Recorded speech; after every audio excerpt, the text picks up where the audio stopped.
अधिवेशन सुरू झाल्यापासून मी 0 आवरमध्ये प्रश्न टाकतोय कांद्याच्या संदर्भामध्ये।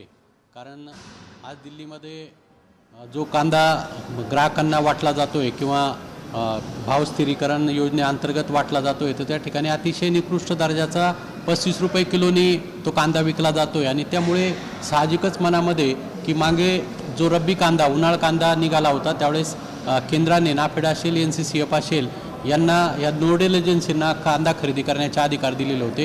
या दोन्ही एजन्सींनी नाशिक जिल्ह्यातील महा फेडरेशन असेल किंवा फार्मर प्रोड्युसर कंपन्या असतील यांना कांदा खरेदी करण्याचे जवळजवळ 5 लाख टन मेट्रिक कांदा त्या ठिकाणी खरेदी केला।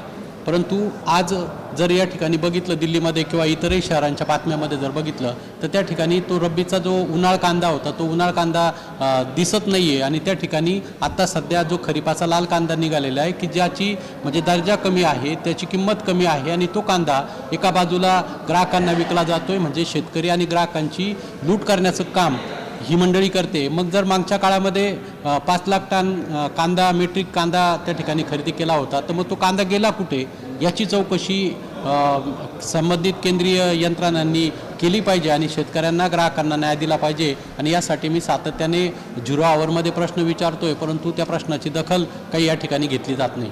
तुम्ही 0 आवरमध्ये हा प्रश्न विचारत आहात, तुम्हाला बोलायची संधी दिली जात नाहीये। मागच्या वेळी आम्ही बघितलं होतं की पार्लमेंटच्या बाहेर तुम्ही सगळे विरोधी पक्ष म्हणून आंदोलन केलं होतं। खास करून तुमचा पक्ष शरद पवार राष्ट्रवादी काँग्रेस पक्षाचे सगळे खासदार आंदोलन करताना बघायला मिळत होते।